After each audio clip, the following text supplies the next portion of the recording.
Hello Taekooker babies, welcome to my channel. Guys, आज मैं आप लोगों के साथ Taekook fan fiction pervert and CC के पार्ट 17 एक्सप्लेन करने वाली हूँ। So let's get started. Jungkook Tae को हाँक कर उसके कंधे पर चीन रख कर मन में सोचता है, मैं सच में उसे बहुत ज़्यादा पसंद करता हूँ। चाहे हम जितने भी लंबे समय तक एक दूसरे के साथ में रहे, मैं कभी ते के साथ बुरा बर्ताव नहीं करूँगा। जॉन्गकुक कहता है, तेई चलो तुम्हारे लिए ड्राइविंग लाइसेंस बनाते हैं। मैं अपने फ्री टाइम पर तुम्हें ड्राइविंग सिखाऊंगा। तुम बैकयार्ड में से अपने लिए किसी भी कार चुन सकते हो। अगर मैं उसमें से एक भी कार अपने लिए पसंद नहीं आता है तो मैं तुम्हारे लिए एक न्यू कार खरीद लूँगा, ठीक है? ते कहता है, कोई ज़रूरत नहीं है, मुझे इन सब की आदत नहीं है। जॉन्गकुक कहता है, तो फिर मैं तुम्हारे लिए एक ड्राइवर रख लेता हूँ, क्योंकि अभी वेदर बहुत ज़्यादा कोल्ड है। ऐसे में बिना कार के बाहर जाना तुम्हारे लिए बहुत ज़्यादा डिफ़िकल्ट है ना? तेई इस बात पर कुछ नहीं कहता। अब तेई को इस बात से थोड़ा राहत मिला कि जॉन्गकुक अब उसके लिए पहले से भी ज़्यादा केयरफुल हो गया है। अब जॉन्गकुक के घर पर आना पहले से बढ़ गया था। जॉन्गकुक तेई के साथ टाइम स्पेंड करने और डिनर करने के लिए रोज़ रात को घर आ जाता था, और घर आते टाइम तेई के लिए उसके मनपसंद स्ट्रॉबेरी केक भी लाया करता था। अब जॉन्गकुक तेई के लिए जो भी कर रहा था वो अपने दिल से तेई के लिए कर रहा था। तेई ये महसूस कर सकता है कि जॉन्गकुक उसके लिए ये सब कुछ दिल से कर रहा है, तो तेई इसे एक्सेप्ट कर लेता है। तेई खुद जॉन्गकुक के लिए बहुत कुछ करना चाहता था, उसे बेटर चीज़ देना चाहता था, पर उसके पास इसके लिए मनी नहीं था। तेई घर पर बैठकर बोर फील कर रहा था। तभी तेई की नज़र टेबल पर रखी मैगज़ीन पर पड़ता है। मैगज़ीन के फ्रंट पेज पर जॉन्गकुक के तस्वीर देखकर तेई बहुत ज़्यादा एक्साइट होकर मैगज़ीन हाथ में उठा लेता है। मैगज़ीन में जॉन्गकुक अकेला नहीं था, उसके साथ एक खूबसूरत लड़की थी। तेई मैगज़ीन की हेडलाइंस को रीड करता है। उसमें लिखा था, कोरिया के सबसे बड़े बिजनेसमैन मिस्टर जियोन के one and only son Jeon Jungkook की एंगेजमेंट कोरिया के दूसरे जाने माने कंपनी पार्क एंटरप्राइज के मिस्टर पार्क की बेटी पार्क वायन के साथ हुई है। तेयंग मैगज़ीन की डेट को देखकर मन में सोचता है, 13 तारीख। इस डेट पर तो जॉन्गकुक ने मुझसे कहा था कि उसे 13 नवंबर बिजनेस के काम से बाहर जाना है। वो तो उस दिन यूएस में बिजनेस के काम के लिए गया था ना? क्या उसने मुझसे झूठ कहा था? एंगेजमेंट पार्क वायन से क्या जॉन्गकुक शादी कर रहा है? ते तुरंत फ़ोन निकालकर जॉन्गकुक को कॉल करते हुए मन में सोचता है, जॉन्गकुक कभी मुझे अपने फैमिली के बारे में नहीं बताया। उसके एक बहन भी है, ये भी मुझे उस दिन पता चला। उसके जैसे अमीर आदमी शादी करेगा ये तो नॉर्मल है, पर मेरा क्या? इन सब में मैं कहाँ हूँ? जॉन्गकुक शादी कर रहा है, क्या ये बात उसे मुझे नहीं बताना चाहिए था? भले ही इससे हम दोनों के बीच में कोई रिश्ता ना रहे, भले ही हमारी ब्रेकअप हो जाए, मैं बस उसके मुंह से ये सच सुनना चाहता हूँ कि ये सब सच नहीं है, ये बस एक झूठ है। ते उस पिक्चर के तरफ टियारी आइज से देख रहा था, वो भी बिना पलके झपकाए। वो लड़की जॉन्गकुक के हाथ में हाथ डालकर खड़ी थी। पिक्चर में जॉन्गकुक भी खुश दिखाई दे रहा था, उसके फेस पर स्माइल थी। जॉन्गकुक कॉल पिक नहीं करता। थोड़ी देर बाद जॉन्गकुक घर आता है। जॉन्गकुक लिविंग रूम में ते को सैड फेस के साथ बैठा देखकर पूछता है, व्हाट्स रॉन्ग बेबी बॉय? ते कहता है, जॉन्गकुक क्या तुम शादी कर रहे हो? ते के क्वेश्चन सुनकर जॉन्गकुक स्टन रह जाता है। परेशानी उसके चेहरे पर साफ साफ दिखाई दे रहा था, और वो बिल्कुल भी साइलेंट खड़ा था। जॉन्गकुक मन में सोचता है, जब ते किसी भी बात को लेकर परेशान होता है तो मुझे क्यों गिल्टी फील होता है? जॉन्गकुक चुप रहकर अपने माइंड में झूठी कहानी तैयार कर ते के हाथ से मैगजीन छीनते हुए कहता है, ये न्यूज़पेपर वाले भी ना कुछ भी छपा देता है। बेबी तुम इन गंदे खबर पर ध्यान मत दो। हाँ, ये बात सच है, मैं पार्क वायन को जानता हूँ, हम दोनों बहुत अच्छे दोस्त हैं। तेयंग कहता है, पर 13 नवंबर तुमने कहा तुम बिजनेस ट्रिप पर यूएस जा रहे हो, पर तुम उस दिन वहाँ नहीं थे, तुम यूरोप में थे। जॉन्गकुक कहता है, बेबी मैं सच में उस दिन यूएस में था, फिर बाद में मुझे पता चला उस दिन जिमिन के बर्थडे था, वो भी यूरोप में। उसने बहुत रिक्वेस्ट की और ना चाहते हुए भी मुझे जिमिन के खुशी के लिए बर्थडे पार्टी ज्वाइन करने यूरोप जाना पड़ा, वो भी अर्जेंटली। इसमें बड़ी बात क्या है? जंगकुक उस मैगजीन को डस्टबिन के अंदर फेंक कर कहता है, इन सब मैगजीन पर तुम क्यों भरोसा कर रहे हो? ये लोग तो अपने सेल्स बढ़ाने के लिए फेमस लोगों के बारे में ये सब झूठी न्यूज़ छपाता रहता है। ते कहता है, पर तुमने अपनी आर्म्स उसकी कमर पर रखी थी, क्या ये भी झूठ है? जंगकुक गुस्सा होकर कहता है, Kim Taehyung, are you fucking done with this? क्या तुम्हें दिखाई भी नहीं देता? हम दोनों रोड क्रॉस कर रहे थे। एक कॉमन कर्टिसी है, जब कोई लेडी हमारे साथ हो तब हमें उनकी रक्षा के बारे में सोचना चाहिए। ये मेंशन करने की ज़रूरत नहीं है कि हम सिर्फ एक अच्छे दोस्त हैं। क्या तुम्हें अब इस मैटर को लेकर मेरे साथ सीन क्रिएट करना है? ते जंगकुक के गुस्से के कारण चुप हो जाता है और वो मन में सोचता है, पर उस पिक्चर में ये साफ साफ दिखाई दे रहा है। जो भी हो, इसे देखने के बाद ऐसा तो बिल्कुल भी नहीं लग रहा था कि वो दोनों सिर्फ दोस्त हैं। दूसरे तरफ जंगकुक मन में सोचता है, मुझे कब किसी को ये सब के बारे में एक्सप्लेन करने की ज़रूरत है? अगर मुझे इस बात का डर नहीं होता कि ते फिर से साथ जानकर रोने लग जाएगा और रोकर मुझे परेशान करेगा, तो मुझे उसकी परवाह करने की कोई ज़रूरत नहीं थी। क्या अब वो मुझे कंट्रोल करेगा कि मैं किसके साथ सोऊंगा और किसके साथ नहीं? ते मन में सोचता है। पिछले बार हॉट स्प्रिंग में भी जब मैं उसे उस यंग बॉय के बारे में पूछा था, तब भी वो मुझ पर गुस्सा हो गया था, तब भी वो एग्रेसिव था। क्या मैंने उसे गलत समझा? जंगकुक खुद को शांत करके सॉफ्ट टोन में कहता है, तेई तेई बेबी, मैं नहीं चाहता फ्यूचर में तुम इन बेकार चीज़ों को देखो। जंगकुक उसे अपने पास बैठाकर कहता है, हम दोनों अब बहुत ज़्यादा खुश हैं और मैं चाहता हूँ हम दोनों इस तरह हमेशा खुश रहें। तेई बस साइलेंट होकर उसे देख रहा था। जंगकुक मन में सोचता है, मुझे अचानक बुरा क्यों लग रहा है? तेई कहता है, जंगकुक, अगर तुम शादी कर रहे हो तो तुम मुझे बता सकते हो। जंगकुक एंग्री टोन में ते पर चिल्लाते हुए कहता है, अभी तक तुम्हारा इससे मन नहीं भरा? ते डरी हुई आवाज़ में कहता है, आई मीन मेरा मतलब, अगर तुम सच में शादी कर रहे हो तो तुम मुझे बता दो, मैं यहाँ से चला जाऊँगा। जंगकुक कहता है, शिट, मैंने कितने बार कहा कि मैं किसी से शादी नहीं कर रहा हूँ। ते लो वॉइस में कहता है, मेरा परिवार, मेरी पेरेंट्स एक्स्ट्रा मैरिटल अफेयर के वजह से पूरी तरह से ख़त्म हो चुका है। तो अगर फ्यूचर में तुम कभी किसी और से शादी करने वाले हो तो प्लीज़ मुझे बता देना। ये शब्द ते बहुत मुश्किलों से कह रहा था, क्योंकि ते जंगकुक से बहुत ज़्यादा प्यार करता है। जंगकुक दूसरी ओर टर्न कर अपने मुट्ठी को कसकर बंद कर लेता है और ते से शांति से कहता है, काम डाउन योरसेल्फ। मैं अब इन सब चीज़ों में अपना टाइम वेस्ट करना नहीं चाहता।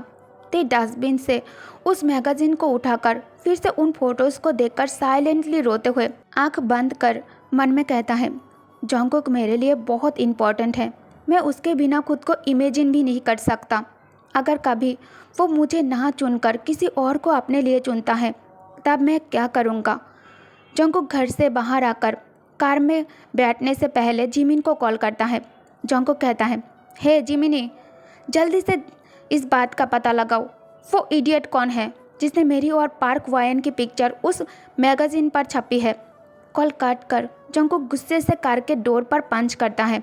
जंगकुक ऑफिस में था, तभी उसके फ़ोन की रिंग बजती है। फ़ोन की दूसरी ओर से कहता है कोई, hey Jeon, it's me, you know, मैं अभी कोरिया में हूँ, come and pick me, you no.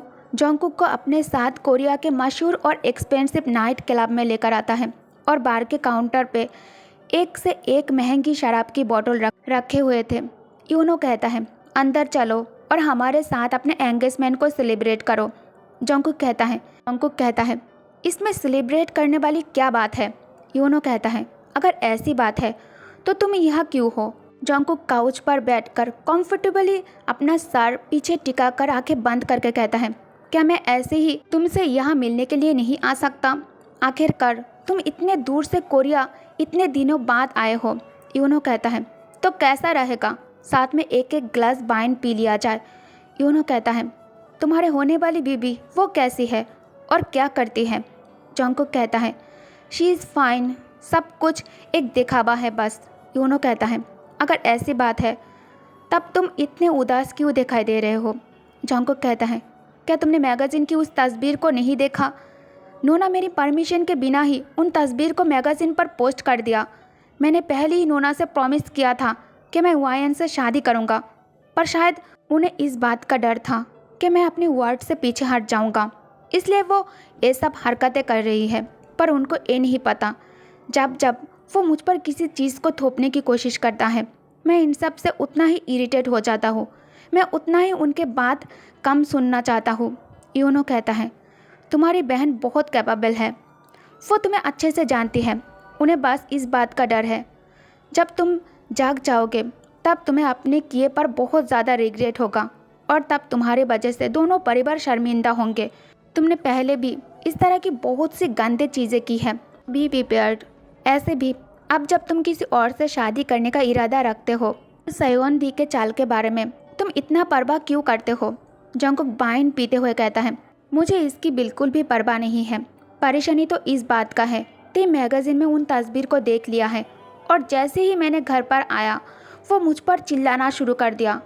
So fucking annoying. Uno कहता है, अच्छा तो ये बात है जो तुम्हें परेशान कर रही है, इसलिए तुम आधी रात को अभी भी घर से बाहर हो। क्या उसने तुम्हें परेशान करके तुम्हें अपने ही घर से बाहर निकाल दिया? जंगकुक गुस्सा होकर कहता है, बकवास करना बंद करो, मैं बस उसे मेरे सामने ऐसे ही हर समय रोते हुए नहीं देख सकता। दोनों कहता है, तुम खुद हो जो ये सब में तेरे को सपोर्ट करता है और अब तुम उसे अपने दिमाग में लेकर बैठे हुए हो और तुम्ही ने उसे ये अधिकार दिया जिस वजह से वो अब तुम्हारी प्राइवेट मैटर्स में घुसने लगा है। जेके, यही सही समय था, तुम उसे अपने लाइफ से दूर फेंक सकते थे। तुम अपने मेस को ठीक करने के बजाय तुमने यहाँ आकर मेरे साथ पीने का फैसला किया। जंगकुक गुस्से में वाइन का ग्लास फ्लोर पर फेंकते हुए एंग्रीली कहता है, मुझे उसके परवाह नहीं है। यूनो कहता है, तुम एक सीसी ने फोर्सफुली अपने ही घर से निकाल दिया।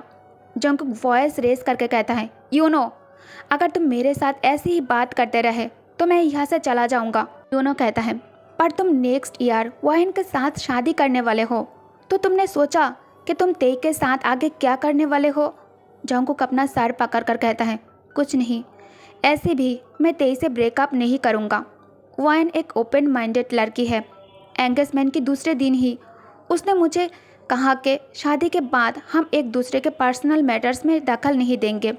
यूनो कहता है, नॉट बैड, वो काफ़ी समझदार लड़की है, लेकिन तेई के बारे में क्या? शादी के बाद तुम कोरिया में नहीं रह सकते, तुम्हें लंदन जाकर वाइन के साथ सेटल होना है। कहीं तुम तेई को अपने साथ लंदन ले जाने के बारे में तो नहीं सोच रहे हो ना? जंगकुक कहता है, अभी मैंने इस बारे में नहीं सोचा है, हम इस बारे में बाद में बात करेंगे। यूनो कहता है, पर एक बार जब तुम किसी और से शादी कर लोगे, चाहे तुमने तेई के लिए कितना भी कुछ किया है, फिर भी वो तुमसे नफरत करेगा। जंगकुक कहता है, हाँ मुझे पता है और इसलिए मैं नहीं चाहता कि उसे कुछ भी पता चले, पर मेरी बहन की इस बेवकूफ़ी भरी हरकतों के कारण मुझे अब ये सोचना पड़ रहा है कि मैं उसे क्या कहूँ। यूनो कहता है, अगर तुमने उसे सारा सच बता दिया तो वो तुम्हारे साथ क्या करने वाला है जो तुम्हारे अगेंस्ट हो? जंगकुक, तुम अपने ही पालतू जानवर के ट्रैप में फंस गए हो। मैं तुम्हें एक एडवाइस देना चाहता हूँ, तुम्हारे लिए अच्छा यही है कि तुम उससे ब्रेकअप कर लो। तुम इतना हेजिटेट क्यों कर रहे हो? जंगकुक कहता है, पर वो मेरे साथ बहुत अच्छा बिहेव करता है, मुझे उसके साथ रहने में बहुत ज़्यादा कंफर्टेबल फील होता है और ऐसे भी अभी मैं कोरिया में रहने वाला हूँ, लंदन जाने में अभी बहुत टाइम है। यूनो कहता है, जंगकुक, बाद में तुम मुझे ब्लेम मत करना कि मैंने तुम्हें रिमाइंड नहीं करवाया। मैटर बहुत ज़्यादा सीरियस है, तुम्हें इसके साथ अभी डील करना चाहिए। जंगकुक तीर सी नज़र में यूनो की तरफ देखकर कहता है, तुम कुछ ज़्यादा ही सोच रहे हो। यूनो कहता है, मैं बस तुम्हें जगाने की कोशिश कर रहा था। चलो अब इस बारे में ज़्यादा बात नहीं करते, हम एक दूसरे से बहुत सालों के बाद मिल रहे हैं, चलो साथ में ड्रिंक करके इसे सेलिब्रेट करते हैं। उस दिन के बाद जंगकुक कई दिनों से घर नहीं आया।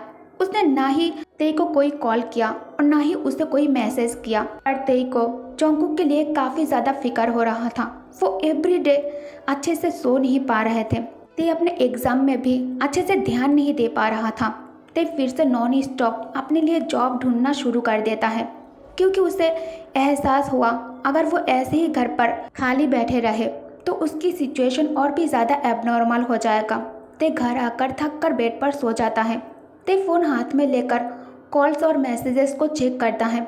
जंगकुक कुछ दिनों से उसके साथ कोई भी कांटेक्ट नहीं किया। ते उसे टेक्स्ट भेजता है, जंगकुक क्या हम बात कर सकते हैं? तभी डोरबेल बजता है। ते जल्दी से बेड पर उठकर बैठ जाता है और मन में सोचता है शायद जंगकुक वापस आ गया है। ते डोर ओपन कर जंगकुक को अपने सामने देखकर सॉफ्ट और इमोशनल टोन में कहता है, जंगकुक तुम वापस आ गए। जंगकुक तुम कहाँ चले गए थे? तुम कुछ दिनों से घर नहीं आए। सडनली जंगकुक ते के सामने एक ब्यूटीफुल फ्लावर बुके और साथ में एक लिटिल बॉक्स रखता है। जंगकुक कहता है, डार्लिंग ये तुम्हारे लिए है। ते उस बॉक्स को ओपन करता है। उसमें एक लिटिल पापी था। ते लिटिल पापी को अपने हाथ में लेकर कहता है, ये इतना छोटा क्यों है? जंगकुक कहता है, ये टी का पॉडल है। ये आसानी से बिग नहीं बनता है। एज के साथ साथ भी ये स्मॉल ही रहता है। मुझे इस बात का डर है कि तुम घर पर अकेला रहकर बोर हो जाते होंगे, इसलिए मैंने इसे तुम्हारे लिए लेकर आया। आपसे तुम्हारा साथ देगा। ते कहता है, थैंक यू। मन में सोचता है जंगकुक उस दिन के बारे में बात नहीं कर रहा है। शायद मुझे भी अब उस बात को भुलाकर पहले की तरह उसके साथ रहना चाहिए। जंगकुक ते के करीब आकर उसे हक कर उसके चीक्स पर किस करते हुए कहता है, डार्लिंग क्या तुमने मुझे मिस किया? ते हाँ में अपना सर हिलाता है। जंगकुक कहता है, मैंने भी तुम्हें बहुत मिस किया। जंगकुक ते के फेस पर सॉफ्टली टच करके कहता है, लगता है तुम्हारे वेट पहले से बहुत ज़्यादा कम हो गया है।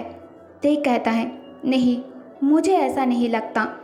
जंगकुक उसके और करीब आकर कहता है, तो फिर मुझे इसकी जांच करनी पड़ेगी। ये कहकर वो ते को किस करने लगता है। ओके गाइस, तो इस पार्ट को मैं यही एंड करती हूँ। आपको क्या लगता है, क्या जंगकुक सच में ते से प्यार करता है? और क्या होगा जब सच में ते को सच्चाई का पता चल जाएगा? क्या वो तब भी जंगकुक को इसी तरह माफ़ करके उसके साथ रहेगा? और क्या वो अपने प्यार जंगकुक को किसी और के साथ शेयर कर पाएगा? ओके, तो अब मैं इसे यही एंड करती हूँ। मिलते हैं नेक्स्ट एपिसोड में। उस पर आपको ज़रूर पता चल जाएगा कि ते को सच पता चलने पर उसका रिएक्शन क्या होगा। तब तक आप इसे एंजॉय करें और हाँ, वीडियो को लाइक कमेंट और शेयर करना मत भूलना और मेरे चैनल को भी सब्सक्राइब कर देना। Thank you guys, thank you for watching. Good night, take care, bye bye my all the cooker babies.